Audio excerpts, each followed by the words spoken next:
Hello, good day.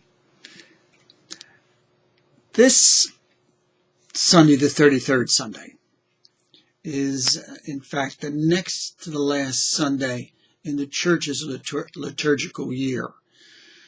The following Sunday is the Sunday of our Lord Jesus Christ, King of the universe, the end of the liturgical year. And then in Advent, we begin the new liturgical year, church year. As the end of the year, what it means is we look to the end of the world, the end of the universe, the end of everything. And with that in mind, we have these readings.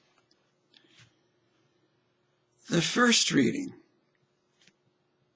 when all the proud and all the evildoers will be stubble, and the day that is coming will set them on fire.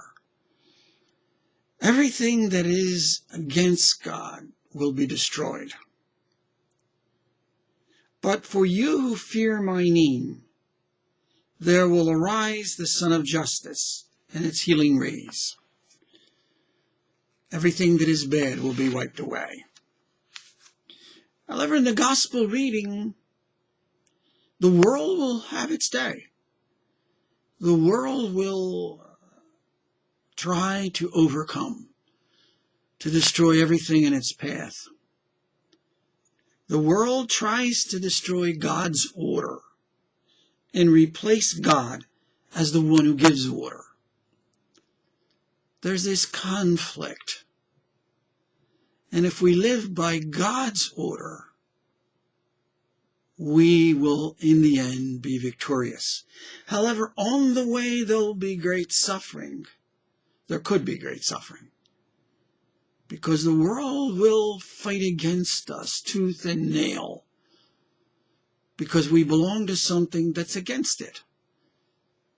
And it will see itself as God and have every right to order things as it wishes. But we make a choice because of our faith in God. As it says in that first reading, in the Old Testament reading, but for you who fear my name, fear in this particular case means respects who God is, gives respect to God, and chooses to have God as the God of our lives, the one who deserves obedience, to be God. And we recognize that God is the one who we bow before, who we adore, who we obey, who we owe every respect to. And everything else is nothing before God. The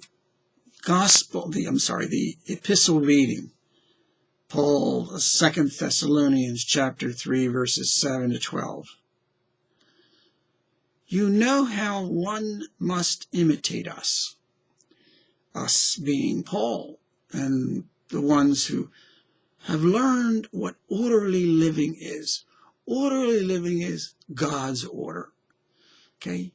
What he's saying is, we follow God's order. If you want to know what God's order is, imitate us.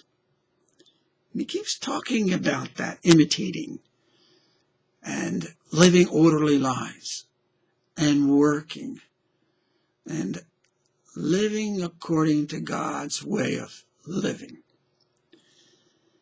If you want to know what it is, simply imitate us. Okay, in the Old Testament, there was the law.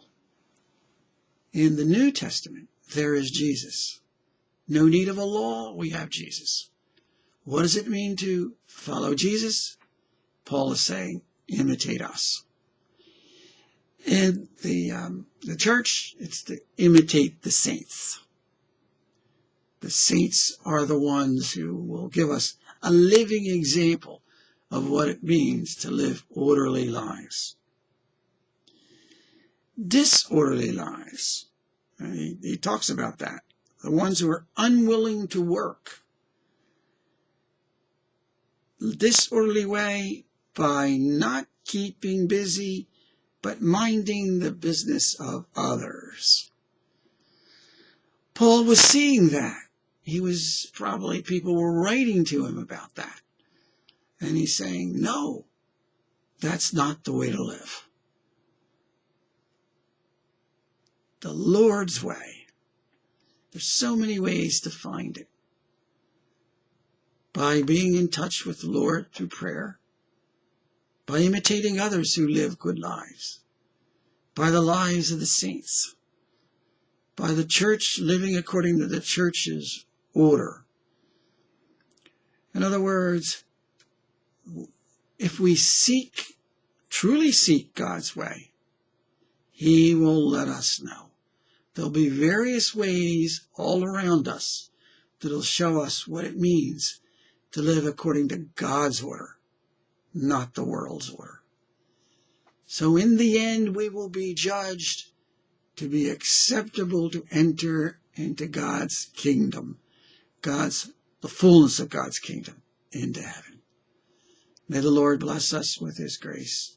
Help us each day to live according to His way and only His way.